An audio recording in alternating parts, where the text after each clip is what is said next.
Intranuclear clears are seen T12, L1, L1, L2, L2, L3, and L3, L4.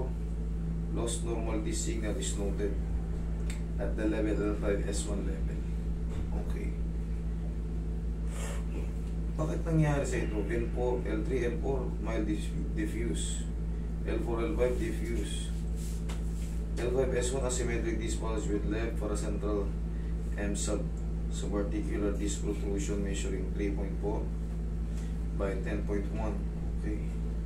Diffuse, mild diffuse disc bulge, L3, L4, L4, L5. Ilan taon ka na ba? 20. Magsa 28. Bata mo ba? Mabot ka. Last 2 years pa to.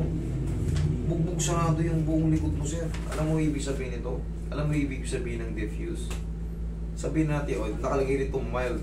Pero pag na-diffuse ka na, tapos ang dami, nangyayari lang to pag may traumang na umabot sa'yo. Maaaring nasaldak ka, na nahulog ka, or na-slide ka ng malakas yung pag ano. O kaya mataas ka tumalon, masakit na yung balakang mo, talon ka pa ng talon. Yung malalakas na impact, doon lang naman ito magkakaroon ng ano, sa dami nito. Puro disc bulge, diffuse. Oh. Early disc degeneration, alam mo ibig sabihin yan? T12, L1, L1. Kaya dalawa-dalawa ang bilang dyan. Bakit? Magtataka ka paulit-ulit, di ba?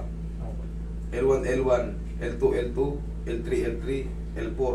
Tapos desiccation sa L5, S1. Bakit? Bakit doble-doble? Ibig sabihin, taas, baba, sira na. Dalawa kasi ang bilang dyan. Ito yung vertebrae, yung buto. L1 sa taas, L1 pa rin ang basa rito. Kaya L1, L1, sira na talaga itong buo.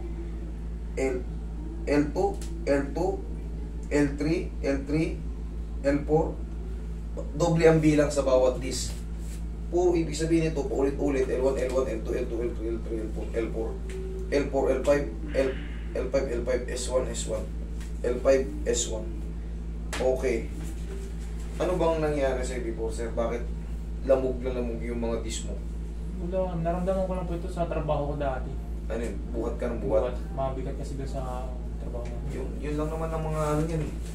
Sobrang bibigat, impact na malakas. Mabigat kasi doon sa trabaho natin, mabigat yung buhat. Mga puller. Ay, mga rasitan na. Consider this disease, LWS. Talagang napuruhan yung pinaka ano mo. Kahit anong pa-check mo, yun talagang lumalabas. Ano? Dami na pina-check sa akin. Kaya nga, paulit-ulit. May ultrasound pa nga ako kasi pati dito sumasek na rin dito. Sir, talagang mararamdaman mo yung bugbog sarado yung ano mo, sir. Bugbog sarado yung buong lumbar mo. Abot pa nga ng T12 eh. Abot pa ng T12 eh, ano? Alam mo kung hanggang, alam mo yung T12? Hindi rin. Magmula rito, nakalagay dyan. Ang nakalagay dito, C1 hanggang C7 hanggang dito, sa boundary yan ng balikat. T1, T2, 3, 3, 4 hanggang 12 yan hanggang dito. Yan. T12. L1, L2, L3, L4, L5, S1, yung pinakababang baba. Bilang yan, yun. Thoracic number 12, level 12 yung ano. Abot yung ano mo ron. Diffuse. Kaya nga sabi ko sa'yo, nakukuha lang yung ganun.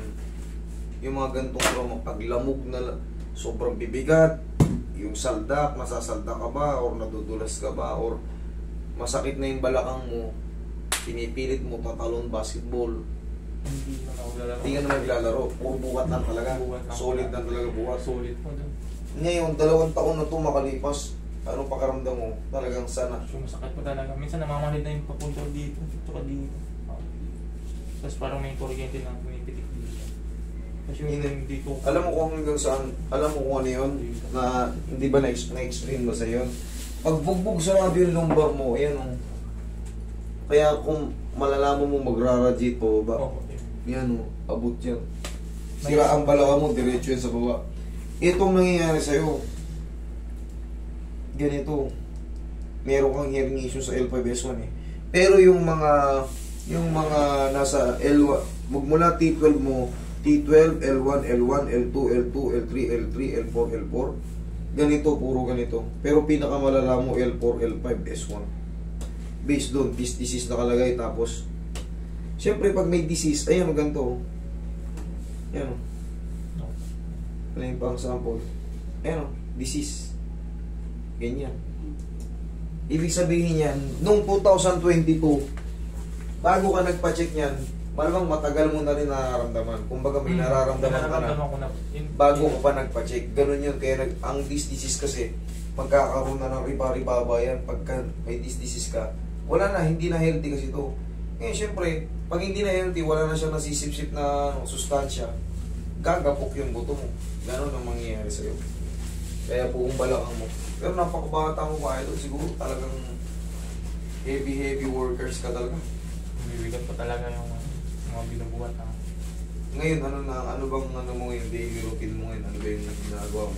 Pinagkakabalaan mo sa buhay ngayon? Doon pa rin naman po ako nagtrabaho, pero nabawasan na po yung trabaho. Hindi na ako nabuhat ng mga bibigyan. Oo, pakita mo lang sa amo mo yan eh. Sa manager mo, sir. Baka pwedeng... Ako, pinakita ko na sa kanila rin. Sir, baka pwedeng pwede akong magtrabaho. Kaso, bawasan nyo na yung mga binabubuhat sa akin. Bibigay yung balakang mo. Sakit na nga. Kala ko dati, ano bang lamig lang. Kala mo dati, lamig-lamig lang. Pero kita mo, ilang taon na. Lamig pa ba yan? Ang lamig kasi kayang ano yun yan, lambingin ng haplos ng ano yan eh. Pagmamahal, tapos na yan. Pero pagka may problema ka na sa disease ka na. Treatment na kailangan mo yan. Kumbaga, therapy. Nag-therapy na po ako. Na-therapy ka na rin? Oo. Huwag mo nang sasabihin kung saan ha. Ilang beses na? 2 na po.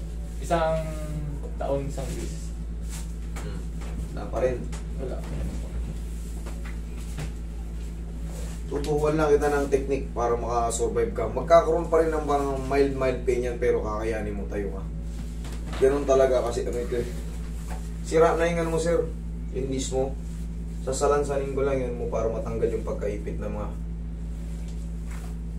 sciatic nerve mo. Para tatagal ka sa trabaho. Pag nakangawit ka, pitikin mo lang. Okay, relax. Higa kang patagilid.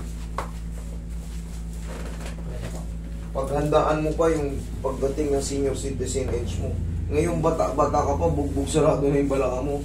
Sabi ng matatanda sa atin, sige, sisingilin ka rin yan pagtanda mo.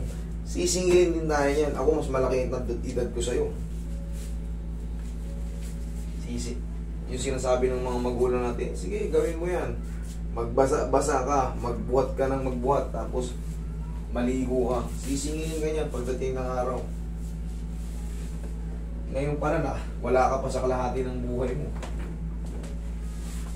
Nararamdaman mo na yung parang kang matanda. Paano ba kaya mag senior citizen age na tayo? Para lang ako senior citizen. Hindi na ako makabuhat ng ano. Nararamdaman mo na yung paghihiga ka? Oo. Lalo po Pagbabangon? pag anong umaga. Sakit no? Ang bigat ng pakaramdam. Pero yung tuturuan kita para makarecover ka sa ganun. Ako minsan nararamdaman ko na rin yun eh. So sobrang pagod din dito. Pero dahil akong umaano nito, na-absuelto ko yung sarili ko. Tapos sa tulong din ng pau, wait akong lulutong. Dapa. Mamaya maganda na yung pakaramdam mo. Pero may pain pa kasi nga may disease ka eh. Pero hindi naman sobrang pain ha. Parang kutik-kutik lang sa balakang. Alam mo naman yung mararamdaman mo mamay kang ginawa. Iwasan mo lang magbuhat ng mga alanganin. Yung mauna isang paa. Mamaya tuturo ko sa'yo lahat. Kasi bata pa to si sir. Bata pa to.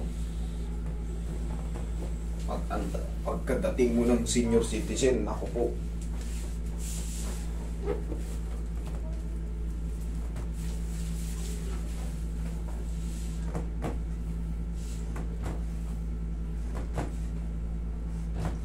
Doble yung kirot mo. Nararamdaman mo yun, mga umuusog.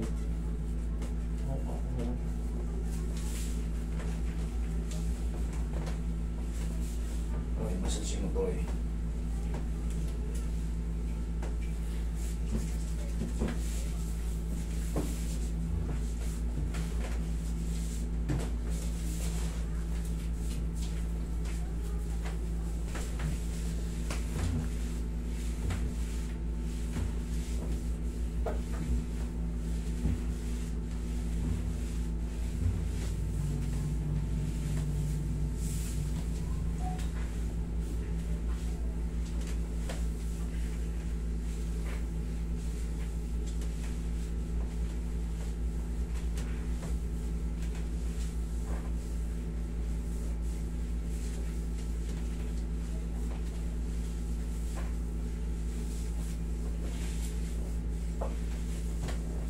Okay ka na dyan, sir? Opo, ano po. Isingaw na yung mga ano mo dyan.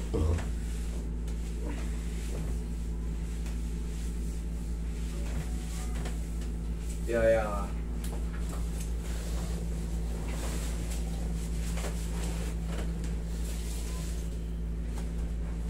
Kasi ba lang siya? Okay ba?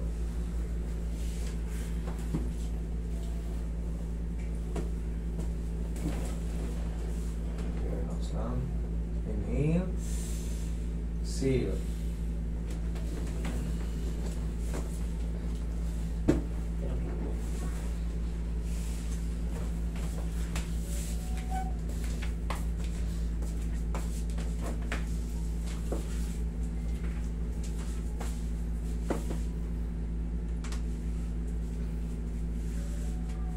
Pag nakalatag ka, kumusta yung likod mo? Okay man. Okay na ako. Sarap mo. Ngayon, ang gagawin mo niyan, siyempre, yung routine mo, yun pa rin eh. Nagtatrabaho pa rin tayo eh. Kaya nga sabi ko sa'yo, sisinginin tayo niyan. Pero para makasurvive ka dyan, upo ka. Ganito ang gagawin mo. Upo ka pa gano'n. Pag nagising mo sa umaga, yung feeling mo, bigat ako. Sakit talaga. Sakit talaga. Ganunin mo lang mo. Ayaw ka? Ganun. Paksa mo konti. 1, kabila. O. Yan lang maintenance mo. Hindi mo dadanasin yung dinanas mo noon na talagang grabing sakit. Hindi ka makahiga, hindi ka makatayo. Matagal upo ka, ngawit na ngawit ka agad. Tapos bumili ka na ng pau. Yan lang magiging routine mo. Pag mabigat ng pakaramdam mo, squeeze mo lang. Pag nakabuhat ka, eto ngayon, siyempre, hindi pa naman totally talagang gumaling talaga yung disc mo eh. May disc disease ka. Ano ba ibig sabihin ng disc disease? May sugat yung disc mo. Maaring sumumpong yan.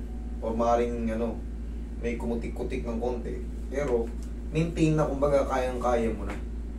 Huwag ka magbubuhat ng ganito ha. Yung mauna isang paa. Hanggat maaari, tandaan nyo, itulong nyo yung dalawang legs nyo. Pag-aangat kayo. Okay? Diyan ka lang. Kumusta yung pakaramdam ng balakang mo? Ako medyo nawala. Ha? Medyo nawala. Wala na yan. Kumbaga, maganda na yung pakaramdam niyan. Pero yung siyempre, gaya nga nasabi ko, hindi yan mapiperfect agad. Kasi meron kayong disc disease.